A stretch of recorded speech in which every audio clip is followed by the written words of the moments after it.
Narito na ang mga malalaking balitan Central Luzon ngayong araw. Babaeng motorcycle rider na walang lisensya hinalay umano ng sumitang pulis sa Mabalacat, Pampanga. Higit 3,000 illegal na troso na diskubri ng DNR matapos ang isang aksidente sa kalsada sa Esitex, Tarlac.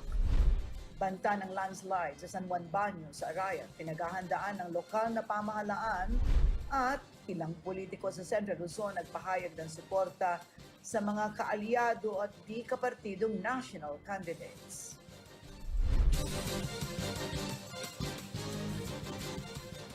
Magandang gabi karehiyon, ako si Sonia P. Soto. Oras na para sa mga maiinit na balitang Central Luzon. Naka-alerto ngayon ang lokal na pamahalaan ng Arayat, Pampanga matapos ang magdamag na buhos ng ulan na dala ni Bagyong Maring. Partikular na binabantayan ng landslide-prone area ng San Juan Banyo na itinuturing na danger zone. May detalye ng balitang yan si Reniel Power.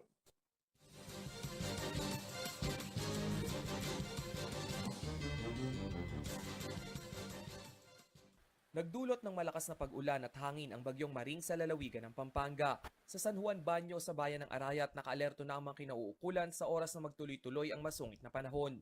Ang ilang residente gaya ni Loretta de la Cruz tila na trauma na sa malalakas na ulan.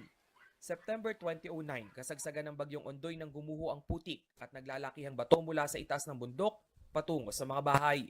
Nagka-nervous dahil nadala na kami sa landslide. Nakahanda na po yung mga gamit naming damit. Tsaka inumin, gano'n. Pagkain. Ayon sa pamahalaang barangay, itinuturing na danger zone ng lugar lalo na ang Purok 6 at Purok 7 kung saan matatagpuan ang 1,000 kabahayan. Nakadeklara po yan sa Mines and Geosciences Bureau ng DNR na permanent imminent danger. Kaya yung pong dalawang purok ngayon ay nakatutok po kami. Kahit pa bumubuti na ang lagay ng panahon, all set na umano ang Arayat National High School at mga pangangailangan ng mga residente ang posibleng magbakwit. Inaasikaso na rin ang lugar upang tanging magkakapamilya lamang ang magsama-sama bilang pagsunod pa rin sa health guidelines sa oras na magkaroon ng preemptive evacuation. Makaredy ko rin po pati kampamangan, pati pong adyas, food box, noodles, canned goods para po nung sakaling magkabirya. Pero alin naman po sana, pero makaredy kamo po. Kada taon ay pinaghahandaan umano ng lokal na pamahalaan ng panahon ng tag-ulan dahil nga sa posibilidad ng rock slide. Ipinagbabawal na rin ang pagpasok ng mga turista at siklista lalo na kung nagsimula na ang pag-uulan. Reniel Pawid, CLTV News. Aabot sa halos 300,000 pisong halaga ng iligal na troso ang nadiskubre ng mga otoridad matapos ang isang aksidente sa kalsada. Nagpaalala naman ng Department of Environment and Natural Resources sa publiko na huwag tangkilikin ang mga kahoy na walang sapat na dokumento dahil ito raw ang dahilan ng pagkaubos ng mga puno sa kabundukan. May balita si Angelica Cara.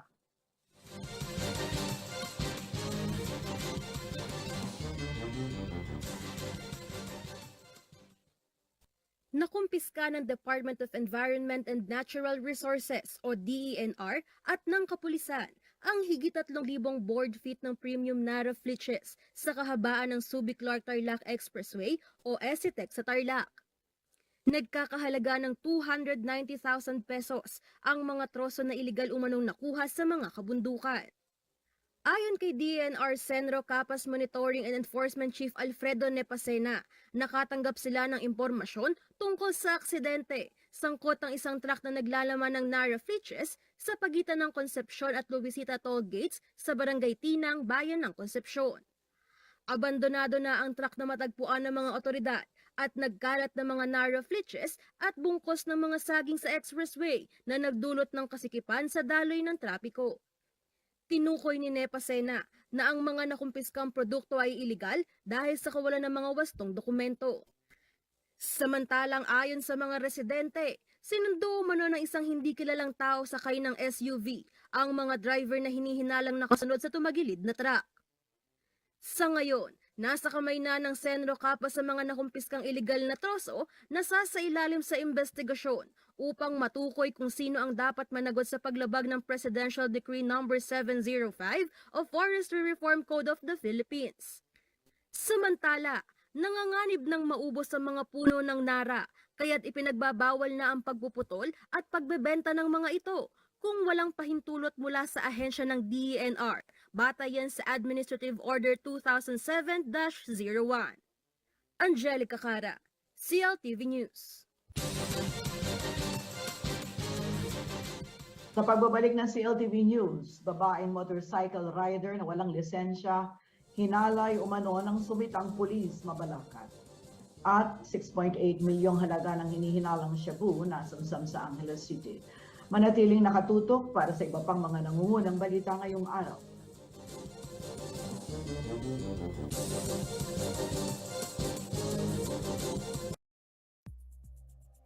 This program was brought to you by Shore 360.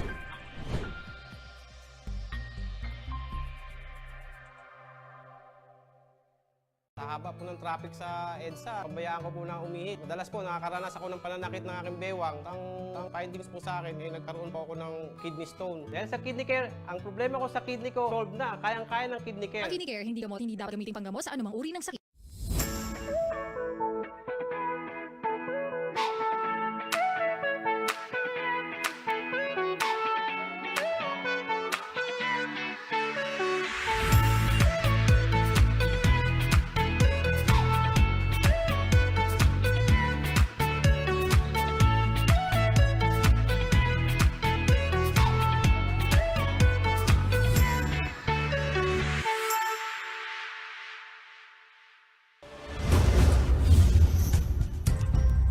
Para malabanan ang COVID-19, ang kailangan natin ay tama at totoong impormasyon, hindi fake news. Huwag ka agad maniniwala sa nababasa at naririnig. Ang pagkalat ng mga maling paniniwala tungkol sa COVID-19 ay nagdudulot ng panik, takot at maling desisyon. Laging i-double check kung saan nanggaling ang nabasa o narinig. Maging mapanuri at i-share lamang ang tamang impormasyon.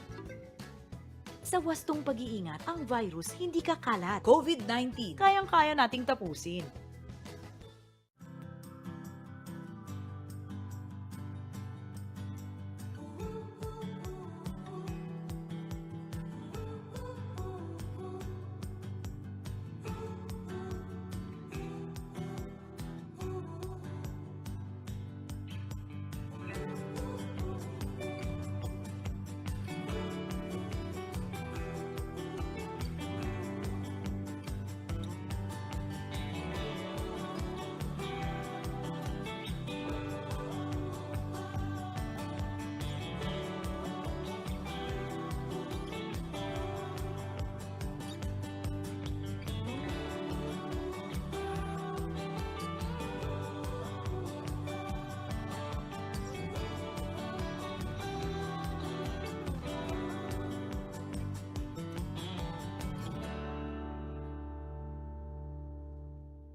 Bawat boto ay mahalaga dahil ito yung pagkakataon na pantay-pantay ang tingin sa bawat Pilipino. Ito yung pagkakataon na pantay-pantay na may karapatan tayo para ihalal yung mga gusto nating manungkulan sa gobyerno. Ang hindi pagboto ay pagsasantabi ng isang karapatan para maihalal nga natin yung mga nararapat na maging opisyal ng gobyerno para makapili ng mga susunod na mga leader na mamumuno sa ating bansa na mayroong vision para maging maayos nga yung panunungkulan o yung isang administrasyon. Kung gusto niyo pong baguhin na yung buhay niyo at magbago na yung ekonomiya ng bansa, ito na yung pagkakataon para magparehistro tayo at bumoto para sa magiging tamang liderato ng bansa. Rehistrado na ako para bumoto. Ikaw?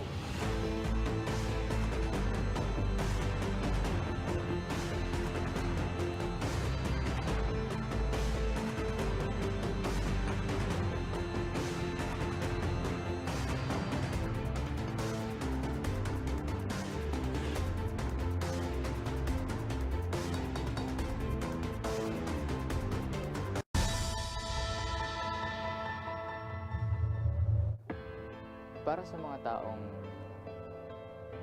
kusang nilet go, yung kapangyarihan nila para bumoto, hindi kasi nila nare-realize na para sa kanila, parang hindi makapangyarihan yung isang count, yung isang boto. Pero habang dumadami ang mga ganito na nag-iisip, lumalakas yung kapangyarihan ng hindi dapat manalo. Kasi hindi naboboto yung dapat manalo. Hindi naboboto yung tama at yung totoong may malasakit, yung totoong may kakayahan at yung totoong maaasahan. During martial law, almost 20 years tayo na hindi nakaboto. Maraming mga buhay, no, at kaginhawahan, kaligtasan ang nasakripisyo para lang maibalik sa atin yung demokrasya. Voting is one of the simplest way on how to exercise democracy. I will exercise my right and my power to vote para may say ako sa kinabukasan ko kasi buhay ko yung nakataya.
Nagbabalik ang CLTV News at sa iba pang mga nangungunang balita. Ginahasa umano ng isang pulis sa Mabalacat City ang babaeng motorcycle rider na kanyang sinita sa checkpoint dahil sa pagmamaneho ng walang dalang lisensya. Agad naman pinaiimbestigahan ni PNP Chief Guillermo Eleazar ang insidente at tiniyak na masisipak agad sa pwesto ang naturang pulis sa oras na makumpirma ang reklamo ng biktimang hinalay. Sa report ni Rainiel Pawig.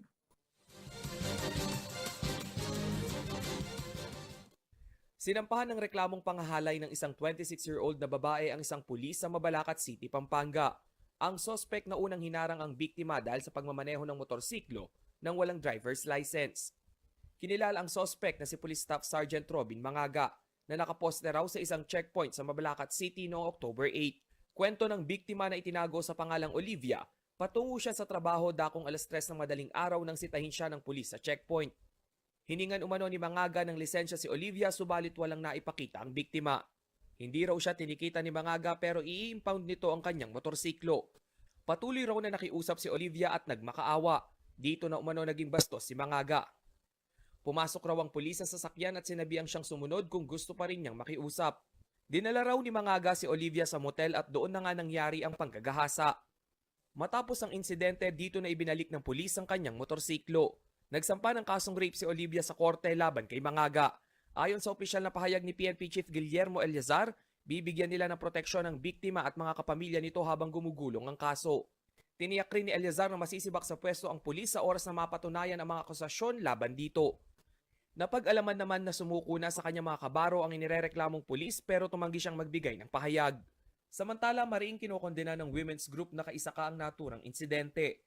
Ayon kay Kaisaka Chairperson Attorney Virgie Suarez, sadyang nakapanlulumo na ang isang empleyado na nais kumita sa panahon ng pandemya ay naabuso pa ng otoridad na dapat ay poprotekta rito. Malaking question din umano kung bakit may lakas ng loob ang ilang nasa posisyon upang gawin ang mga hindi katanggap-tanggap na gawain. Rainiel Pawid, CLTV News. Nasa 6.8 milyong pisong halaga ng hinihinalang shabu ang nasamsam ng mga otoridad sa isang bypass sa Angeles City nitong Lunes, October 11. Ayon sa Angeles City PNP, ikinasa ang operasyon sa kahabaan ng Henson Street. Sa harap ng isang terminal ng bus sa Barangay Lourdes Northwest na nagresulta sa pag-aresto ng isang 30-year-old na suspect na kinilalang Jeff. Taga Quezon City umano ang nahulihan ng droga na aabot sa 1 kilo ang timbang. Naharap sa kasong paglabag sa Comprehensive Dangerous Drugs Act ang nahuling suspect. Sa pagbabalik ng CLTV News, Bantay Halalan 2022, COC filing at voters registration. Ilang politiko sa Central Luzon nagpahayag ng suporta sa mga kaalyado at di kapartidong national candidates. Manatiling nakatutok at magbabalik ang CLTV News.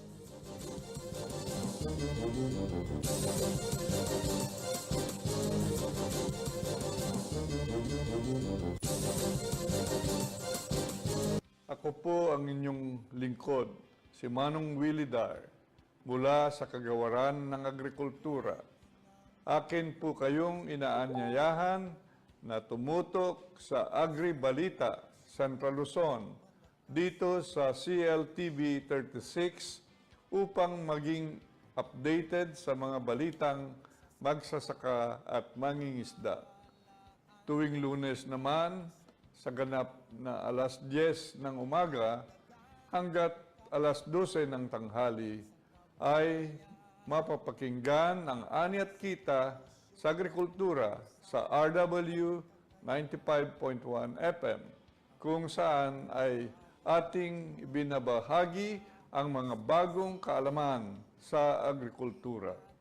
Patuloy na makilahok sa mga programa ng Kagawaran ng Agrikultura upang ating makamit ang masaganang ani at mataas na kita para sa lahat. Maraming salamat po.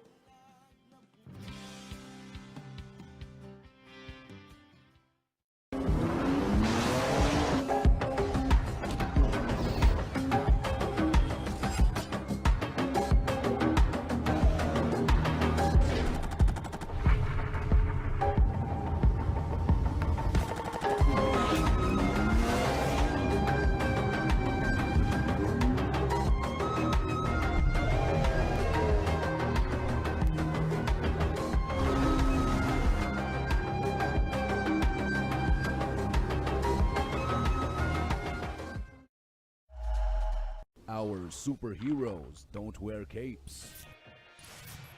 Some of them wear headsets. Some of them wear scrubs. Some of them wear hoodies. Some work in offices and some at home. Everyone wears a smile. If you are conscientious, focused, and willing to give an opportunity a go, we want you. Join the superheroes of Shore 360. Apply at jobs360.com.ph. Ang wasto at regular na paghuhugas ng kamay ay ang pinakamabisang paraan para makaiwas sa COVID-19. Sundin lamang ang mga simpleng hakbang. Hugasan ang inyong mga kamay gamit ang sabon at tubig. Kuskusin mabuti ang inyong mga kamay. Magsimula sa palad hanggang sa pagitan ng mga daliri at likod ng kamay. Gawin ito sa loob ng 20 segundo. Panlawang mabuti ang inyong mga kamay at patuyuin ito gamit ang malinis na tuwalya. Laging tandaan, ang tubig ay sandata laban sa COVID-19. Ugaliing maghugas ng kamay sa wastong pamamaraan.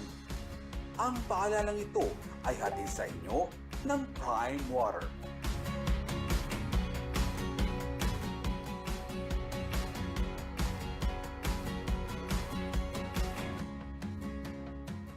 Pinagkakatiwala ang puwersa sa lokal na pagbabalita.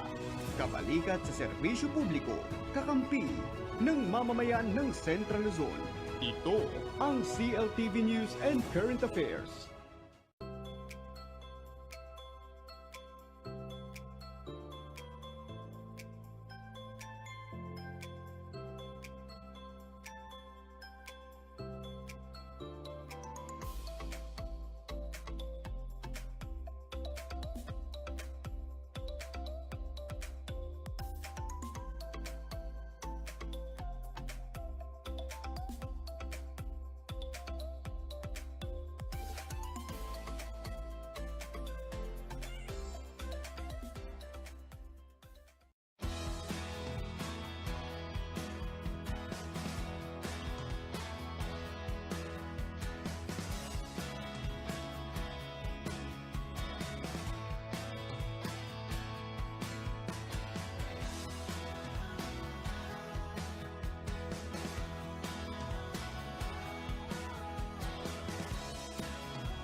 Kino naman mo, ngem kibalo kinpeka pa mo sumpamangan kay Mabilo Gayato, ameni batan keti syudad Angeles, Pampanga. Ing metong kareng sangkan ot ing Kapampangan, balo daray sabla ang mga galing la karaskin pa magluto. O balo yun ano na nga malwan ko. Wise to ka, ing Kapampangan Pride Assisi.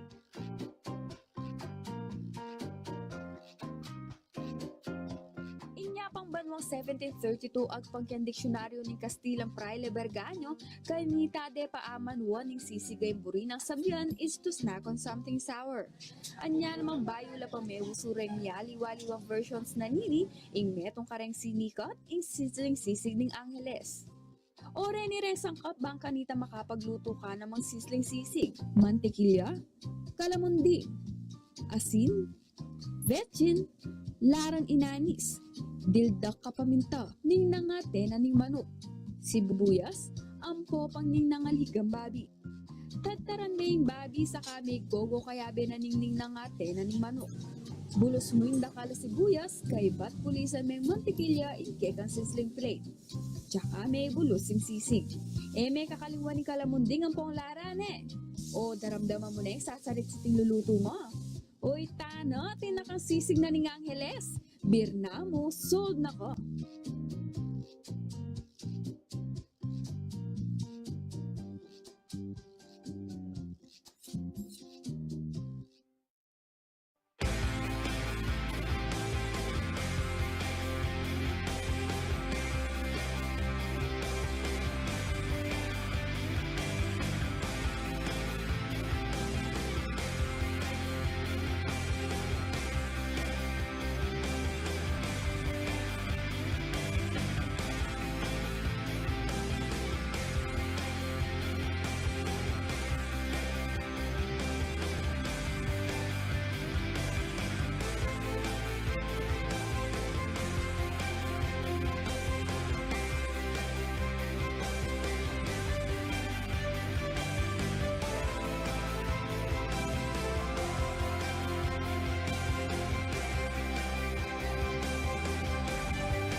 Ang wika ay mahalaga sa pakikipag-ugnayan at mabigsang komunikasyon. Sa buong mundo, mayroong halos 6,500 wika. Umaabot naman sa mahigit kumulang 175 ang wika sa ating bansa. 8 rito ang itinuturing na major language o mga pangunahing wika na ginagamit sa iba't ibang lugar. At kabilang sa mga pangunahing wika ay ginagamit sa mga lalawigan ng Gitnang Luzon. Gaya sa Pampanga, kung saan maririnig ang Kapampangan. Maya Paba, kumusta? Malaus Kopo. Mangantana. Sa Tarlac, Bataan at Bulacan, may mga nagsasalita rin ng Kapampangan. Habang sa Nueva Ecija at Zambales, maririnig ang Ilocano at Sambal. Ay ayaten ka. Naku, salamat. Kasiguranin naman ang wika sa bayan ng Kasiguran sa Aurora at wikang agta ang ginagamit ng mga katutubo sa mga bulubudtong lugar. Habang Tagalog pa rin ang pangunahing wika sa Bulacan, maging sa Bataan, Nueva Ecija, Zambales at Aurora. Ang mga wikang maririnig sa Central Luzon ay bahagi ng ating kultura, kaya dapat natin itong pahalagahan, mahalin at ipagmalaki.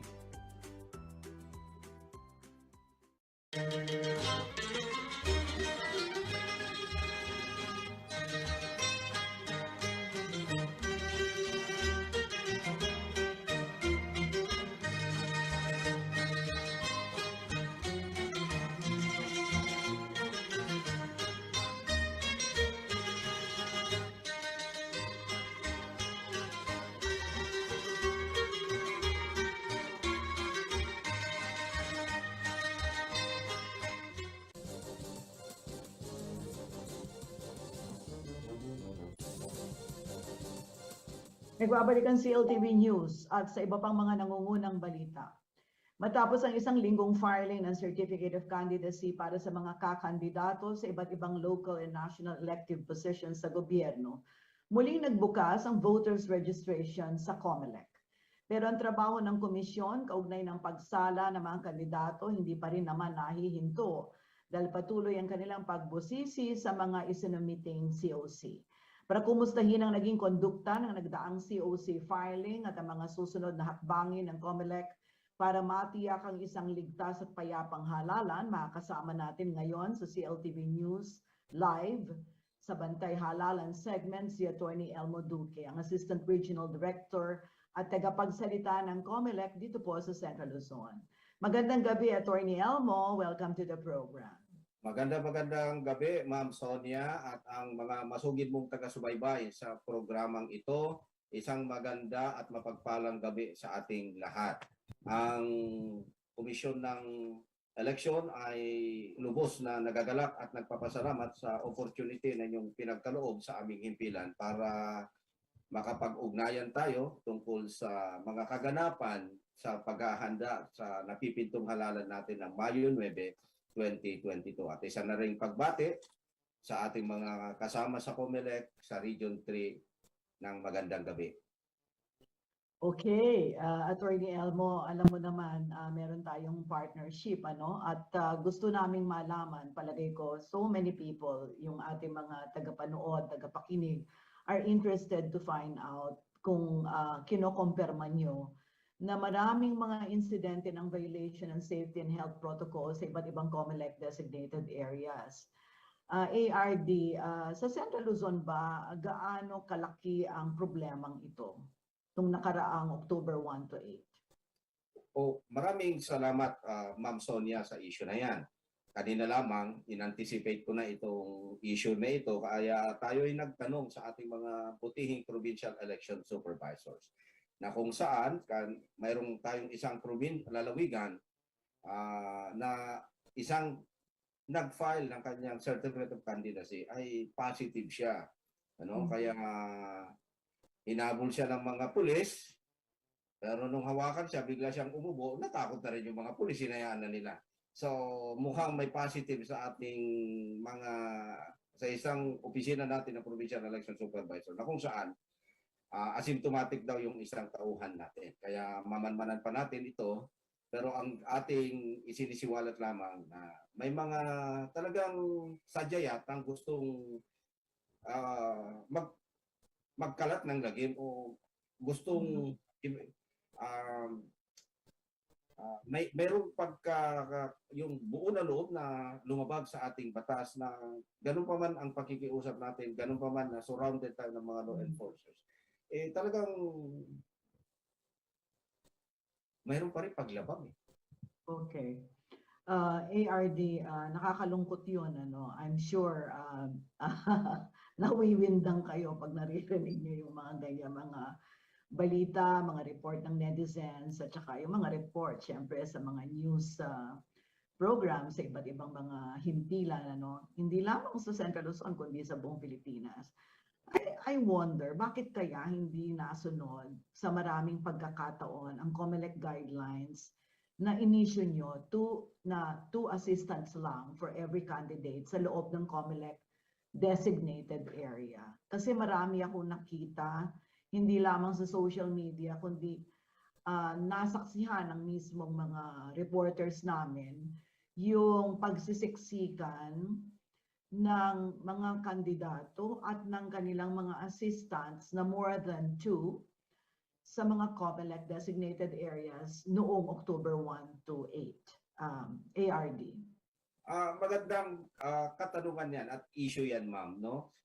Doon sa ating panayam, sa ating mga butihing provincial election supervisor, napuna nila na napakahirap i-control ang isang filing venue kapag artistahin yung mga pumapasok. Okay? So yan, photo dito, photo ops dito, photo ops doon, lapit dito, lapit doon. Kaya siguro magandang magandang beginning point kung paano pa natin maging paigtingin ang patupad ng umiiral na protocol. Kaya siguro sa ating pagdating ng halalan ay nami-mirror out na natin ang magiging mga problema natin na sa simpleng filing venue na napakalit lamang ang ating mga participants ay meron ng medyo mga violations sa social distancing. At meron din yung tahasang pag-infekta sa ating mga frontliners, no? Kahit alam na niya na or hindi man niya siguro alam, maybe in good faith, pero pumunta pa rin, may nararamdaman, pumunta pa rin. So sana ang taong bayan naman ay hindi naman tayo nagkulang sa ating advertisement, sa ating pagpapaliwanag, sa ating pagkalat ng impormasyon para lamang maiwasan ang pagkalat ng sakuna. Pero kahit ganun pa man, nakikita natin na mayroon talagang kahinaan ng ating implementation na hindi naman nagkulang ang PNP, hindi naman nagkulang ang COMELEC. Kaso nga lang talaga yung crowd management ay kailangan natin na masusing titingnan pagdating ng Mayo 9, 2022. Okay. ARD, marami kayong mga tinanggap na mga certificates of candidacy na na-file, hindi ba, sa buong Central Luzon. I'm sure, of course, sa buong Pilipinas, but focus lang tayo sa Central Luzon. Marami ba kayong nabusisi na mga applications, yung mga COC, na tila nuisance ang kandidato? At sa anong mga positions ito? Magandang katanungan yan, Ma'am Sonia. Hindi natin trabaho yan. I-categorize lamang po natin yung issue ng nuisance candidate. Ano po? Okay. Okay. Kasi mayroon national, so ang level po namin ay nasa local.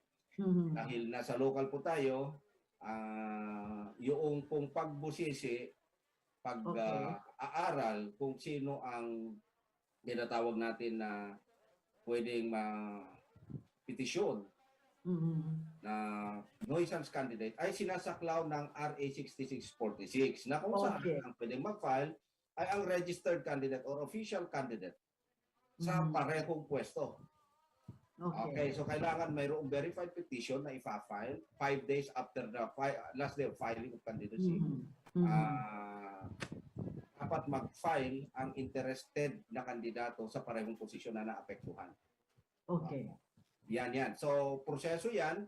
na kung saan, kung walang petisyon laban sa isang apparent na nuisance candidate, ay wala rin po mangyayaring pagdinig sa summary procedure na kung saan diringgin whether or not X is really a nuisance candidate or not. Okay. In other words, wala pa po nagpapahayag sapagkat hindi pa tapos yung 5 araw mula sa October 8. Ganun ho ba ang bilangan? Paano po ba ang bilangan sa PETSA ng kung kailan pwedeng mag-initiate yung mga kandidato na apektado di umano ng kanilang mga nakikitang nuisance candidates na makakaapekto sa kanilang kandidatura, attorney, ARD? Ma'am Sonia, that is to be filed within 5 days from the last day of filing of certificate of candidacy, but within the 25-day period from the day of the filing of the certificate of candidacy. Okay? So may kahabaan ng konti yung period, pero sa ating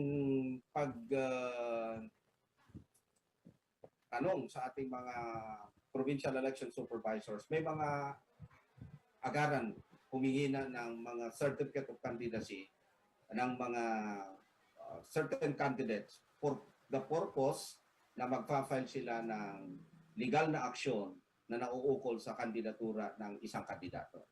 Ma'am Sonia. Okay. Alam ko, attorney, maraming iba't ibang mga dahilan kung bakit nagre-reklamong ilang mga kandidato. Halimbawa, yung mga kandidato na kaparehong apelyido, no? Yung mga ganyan. Yun yung common sa local level. Of course, sa national, meron din ganyan. Ano? Siguro sa ibang pagkakataon, pag-usapan natin ito kapag meron ng sapat na bilang o halimbawa na maipapakita tayo sa mga mamamayan kung sino yung mga nadeklara o inireklamo mga nuisance candidates ng mga kandidato. Okay. Gusto kong tanungin kayo ngayon, ARD, tungkol naman sa mga magkakamag-anak. Marami bang magkakamag-anak na nag-file ng kanilang COC ngayong eleksyon?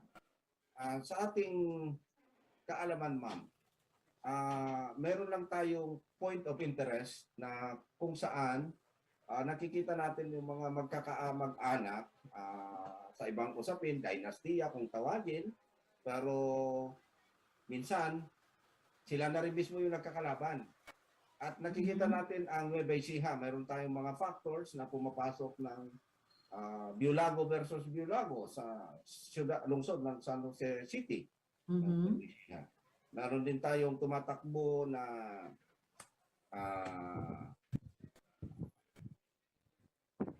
yun lang yung mga magkakalaban na nating isang pamilya na magkakalaban. Pero yung mga iba, isang pamilya para sa iba't ibang posisyon sa isang lungsod, isang lalawigan. Meron po tayo noon at siguro magandang makuha natin yung percentage ng mga yon, ilalabas natin siguro sa isang talakayan para makita ng taong bayan kung ano yung nangyayari.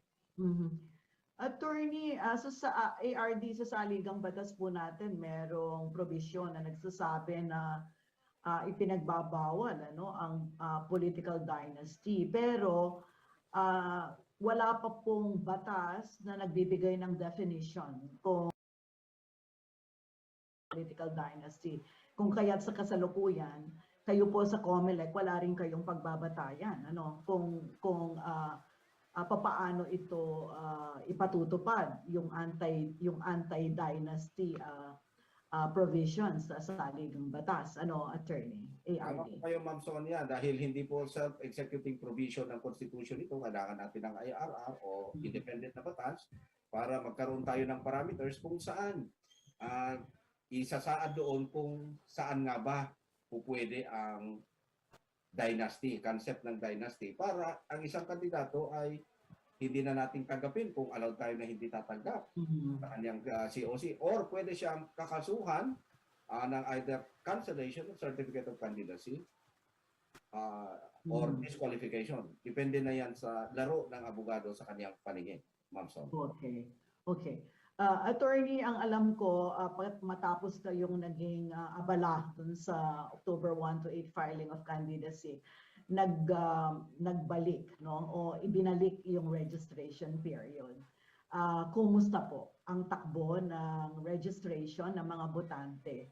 Ngayong na-extend ito. So marami bang humahabol sa iba't ibang mga COMELEC designated areas para sa registration dito po sa Central Luzon? Maraming salamat, Ma'am Sonia, sa issue na yan. At gusto nating balikan yung last week ng September, na kung saan yun ang pinakahuli hanggang 30 ng Setyembre. At naitala natin na nagkakaroon tayo ng daily average sa Region 3 ng mga nagpaparehistro sa 23,000 per day. Okay, so yun po yung average natin. Pero ngayon, nagkaroon tayo ng 13,000 noong Monday, 571 sa buong rehiyon, na kung saan mayroon tayong diferensya na 40% doon sa panghuling mga araw ng Setyembre. So mayroong pagluwag ng konti, mayroong pagbawas ng mga tao na nagpaparehistro sa ating mga himpilan, Ma'am Sonia. Okay. Mga ilan pa ba yung inaasahan ninyo? More or less. Meron ba kayong estimate? Estimate natin, ma'am, is siguro aabot pa tayo ng mga 200,000 sa na iiwan na 13 to 30 ng Oktubre. Okay. ARD, para po dun sa mga hindi pa nakakapagrehistro, lalo na yung mga kabataan na first time na magre-rehistro, ano po, at first time na magiging botante. Pati na rin yung mga hindi nagkaroon ng pagkakataon na magrehistro in the past, maski yung mga hindi nakabataan. Ano ba yung dapat nilang gawin para makapagparehistro pa sila? Okay, Ma'am Sonia, meron po sa mga kwan natin, Ma'am Sonia, sa mga magpaparehistro ng mga kabataan kasi napakalaki ang kanilang gampanin at kung titignan natin yung bilang ng mga kabataan, pwede nilang medyo baguhin yung magiging direksyon ng ating halalan, yung mga mapipiling magiging presidente, senador, mga mamumuno ng lokal. Una, para mapabilis po ang proseso ng pagpaparehistro, pagpapatransfer o pagbabago ng mga datos sa ating mga voter registration, pwede pong pumunta tayo sa www.comelec.gov.ph at hanapin natin ang iRehistro. Pwede na po natin sa mga techie dyan, madali na po nilang i-download, i-accomplish yung form doon for new voters, i-complete natin nung tapos i-print yun, pagkatapos dadalhin na nila sa ating mga himpilan para lamang po mapabilis yung proseso, hindi na yung nag-fill up doon, maiwasan po yung violation ng social distancing at mapabilis po yung proseso pag ganun po ang ating gagawin. Nandun na po yung mga forma kung bago kang magpaparehistro, yung registrant, kung ikaw ay magpapatransfer, nandun na rin yung form.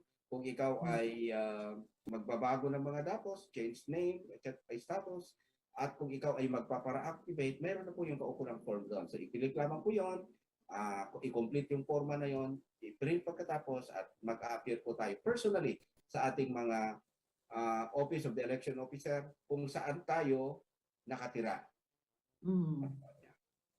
Okay. Panghuling tanong na lamang, ARD, yun po bang mga COMELEC designated areas for registration sa mga malls ay bukas pa rin? At hanggang kailan ang registration? Ma'am Sonia, tayo nagpapasalamat sa mga mall owners dahil in-accommodate nila ang pakiusap ng ating butihing pillar ng voter registration, si Commissioner Perolino, na kung saan ang mga malls ay nakabukas. In-accommodate nila ang ating himpilan hanggang 30 na Oktubre. So yung mga nasa lungsod at mga may malls na kung saan may mall registration tayo, hanggang 30 po tayo, pwede po tayo doon. Okay. Maraming salamat sa inyong pagpapaunlak sa aming invitation sa inyo na ma-interview kayo muli dito sa ating programa, ARD Attorney Elmo Duque. Maraming salamat po sa inyo. Mag-iingat po kayo. Salamat po. Nagpahayag ng support ang ilang politiko sa Central Luzon sa mga kumakandidato sa national positions. Ang ilan sa kanila mas pinaboran ang ilang presidential at vice presidential aspirants kahit pa hindi nila ito kapartido. Alamin kung sino-sino sila sa report ni Rainiel Pawid.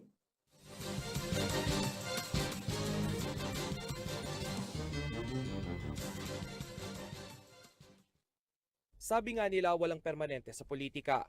Ang magkakaaway noon maaaring magkaalyado ngayon, habang ang magkakampi pwede ring maging magkatunggali. Si incumbent Bulacan Governor Daniel Fernando, unang nagpahayag na susuportahan ang kandidatura ni Pangulong Duterte sakaling magbago ang isip nito at humabol bilang vice-presidente. Ang Pangulo ay bahagi ng PDP Laban Kusi faction, ang partido ni Vice Governor Wilhelmino C. Alvarado na siyang makalalaban ni Fernando sa gubernatorial race. Sina Zambales Governor June Ebdane, Nueva Ecija Governor Oyi Umali at Aurora Governor Jerry Noveras naman ay nagpahayag ng suporta kay PDP Laban Kusi faction Vice Presidential Candidate at longtime presidential aide na si Senator Bongo. Si Governor Umali ay bahagi ng partidong Lakas CMD na ang standard bearer ay sina Presidential Aspirant Ana Velasco at Vice Presidential Aspirant Lyle Uy. Subalit nitong October 11, sinabi ni Lakas CMD stalwart at former President Gloria Macapagal Arroyo na placeholders lamang sina Velasco at Uy. Bagay na kinumpirma naman ni Lakas CMD Secretary General Prospero Pichay. Si Aurora Governor Noveras naman ay miyembro ng Nationalist People's Coalition o NPC. Ang kanyang kaalyado sa NPC na si Senator Tito Soto ay tumatakbo rin sa pagka-vice-presidente. Makikita naman sa mga larawang ito na nakuha noong Hulyo ang pakikipagpulong ni Tarlac Governor Susan Yap kina Senator Ping Lacson na tatakbo bilang Pangulo at Senator Tito Soto na tatakbo naman bilang ikalawang Pangulo. Magkasama sa National People's Coalition sina Yap at Soto. Si Aksyon Demokratiko Presidential Aspirant Isko Moreno dumarami na rin ang mga kaalyado sa gitnang Luzon. Kabilang na riyan sina Concepcion Mayor Andy Lacson, Olongapo City Councilor Kay Ann Legaspi, Pampanga Board Member Jun Canlas at Angeles City Councilor Amos Rivera. Samantalang presidential aspirant naman na si Vice President Leni Robredo na tumatakbo bilang independent, nananatiling chairperson ng Liberal Party. Ilan sa kanyang all-time ally ay si Olongapo City Councilor Luigi Lipumano Garcia at dating Pampanga Governor Ed Panlilio. Rainiel Pawid, CLTV News. Sa pagbabalik ng CLTV News, ilang kabalan tatakbong kinatawan sa ilalim ng party list system. Manatiling nakatutok at magbabalik ang CLTV News.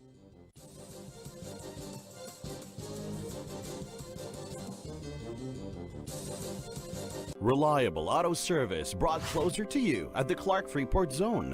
Laos Auto Services, your professional multi-brand service center, is right in your midst. It offers general jobs for repair and maintenance, body paint and detailing, collision repair and body works. Laos Auto Services at Clark Freeport is backed up by highly trained technicians, specialists in auto paint, detailing, body works and collision repair. Laos Auto Services, your professional multi-brand service center. Open Monday to Saturday from 8:30 a.m. Located along Manuel A. Rojas Highway, Clark Freeport Zone. For inquiries, contact 045-499-8080 or 0908-819-8080. This program was brought to you by Shore 360.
Why do humans have a desire to go up and over and not around? For some, it's not just about going against the tide, but also being over their doubts about the world and knowing that they can make it better. truth is, we go up and over what's ahead of us so we can overcome the biggest obstacle, ourselves. New Ford Ranger FX4 Max. Live the Ranger life.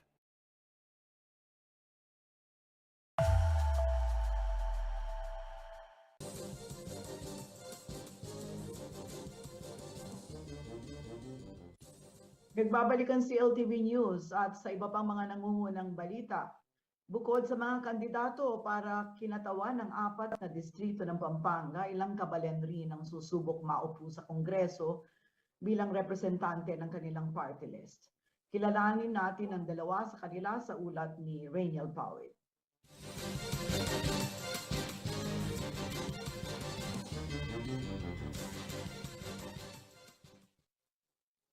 Nitong nagdaang filing ng Certificate of Candidacy, isang kabalan ang naging bahagi ng Cancer Party List. Ang Cancer Party List ay tumutulong sa mga cancer patient at iba pang Pilipinong may malulubhang sakit. Second nominee ng naturang party list ang Tubong Santo Tomas, Pampanga na si Miss Catherine Ronquillo, isang pilantropo, women's right warrior at health advocate. Bago tahakin ng politika, bahagi na siya ng isang non-government organization na tumutulong sa mga kapuspalad na estudyante na wala ng trabaho, may mga karamdaman at mga senior citizen. Nakumbinsi siyang tumakbo bilang kinatawan ng Cancer Party List dahil kadalasan umano sa mga humihingi ng tulong sa kanilang organisasyon ay mga pasyenteng may cancer. Pero paglilinaw ni Ronquillo, hindi lang po cancer patients ang tinutulungan namin, kundi lahat po ng may sakit, dialysis patient, surgery, chemotherapy, radiation, at marami pa pong iba. isa pa sa mga pangunahing adhikain ng party list ay ang abot kayang presyo ng mga gamot. Ang makamasang healthcare system at dekalidad na serbisyo sa mga pagamutan ay bahagi rin umano ng kanilang priority plans. PhilHealth para sa lahat ng tao, tapos pa libreng papa-hospital sa taong bayan, nababang presyo ng gamot. Samantala, muli namang susubukang makapwesto ng patrol party list kung saan ang first nominee ay Tubong Masantol, Pampanga na si Representative George Bustos. 2019 na makakuha ng pwesto sa 18 Congress ang nasabing party list. Naging sentro ng mga programa ng grupo ang pagpapalakas sa hanay ng Philippine National Police, Bureau of Jail Management and Penology, Bureau of Fire Protection, Bureau of Corrections, Armed Forces of the Philippines at iba pang law enforcement and public safety agencies. Si Bustos ay miyembro ng 1996 Philippine National Police Academy Kaagapay Class at former Senior Commissioned Officer ng Philippine National Police. Sa susunod na halalan, 63 slots for representatives sa 19th Congress ang paglalabanan ng mga political party at sectoral organizations. As of October 8, 5 p.m., 270 party list groups ang naghahain ng kanilang kona o Certificates of Nomination and Acceptance. Rainiel Pawid, CLTV News. Narito naman ang isang mabilis na sulyap sa mga balita mula sa iba't ibang bahagi ng rehiyon atid ni Angelica Cara sa CL News Express.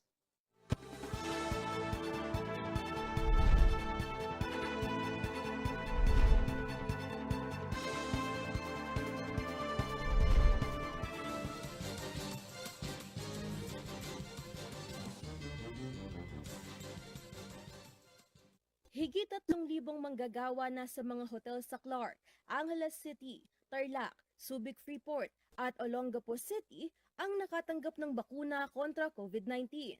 Ito ay matapos mabakunahan ang nasa 500 manggagawa sa tourism sector na ginanap sa ceremonial vaccination program sa Clark, Pampanga.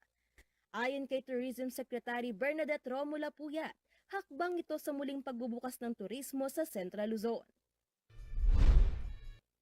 Samantala, patuloy na hinihikayat ng World Health Organization o WHO ang mga matatanda na magpabakuna kontra COVID-19.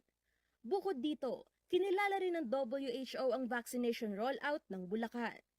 Pasado at organisado daw ang probinsya, ayon kay WHO Western Pacific Region Consultant Kellenberg Dabi Tufa, batay sa nakalipas na inspeksyon sa hiyas ng Bulacan Convention Center sa Malolos City. Dagdag pa nito, maging ang mga pasilidad at kagamitan sa pagbabakuna ay kumpleto. Ang mga senior citizen na kabilang sa A2 category ang isa sa mga itinuturing na mabilis mahawaan ng COVID-19 ayon sa WHO nang magsimula ang pandemya noong Marso 2022. Samantala, Base sa tala ng Provincial Health Office itong October 8, 2021, nasa 184,045 na senior citizen na ang may kumpletong bakuna, habang 152,311 naman dito ang may unang dose pa lamang. Sa iba pang balita, tinalakay ng Department of Agriculture o DA kasama ang mga magsasaka, municipal at provincial agriculturist, maging Agricultural and Fishery Council, ang Mandanas-Garcia Supreme Court ruling, gayon din ang Executive Order No. 138 sa lalawigan ng Aurora. Ayon sa DA, nasa 40% o 193.8 bilyong pisong halaga ang pangangasiwaan ng lokal na pamahalaan sa mga proyekto at programa ayon sa nasabing ruling. Layunin din ng programang ito na ihanda ang mga magsasaka sa susunod na taon sa magiging sistema kaugnay ng pagpapatupad nito. Samantala sa iba pang balita, natapos na ng Department of Public Works and Highways o DPWH ang iba't ibang infrastruktura sa Congressman Erasmo R. Cruz Memorial Central School sa Bukawe, Bulacan. Bunsod nito, mas mabibigyan daw ang mga mag-aaral na magandang learning environment sa sandali na pahintulutan ng pamahalaan ng physical classes. Ayon kay Bulacan 1st District Engineer Henry Alcantara, nasa 96.4 million pesos ang ginastos upang makumpleto ang 3 palapag na school building, multipurpose building with stage at rubberized na track and field with bleachers. Dagdag pa niya, hindi naging hadlang ang pandemya sa proyekto na sa katunayan ay mas maaga pang nakumpleto. Samantala, pinangunahan ni Senator Joel ang inaugurasyon ng mga pasilidad. Angelica Cara, CLTV News. Alamin naman natin ang magiging lagay ng panahon bukas mula kay Ginoong Manny Esguera, ang Chief Weather Forecaster ng Pag-asa Clark.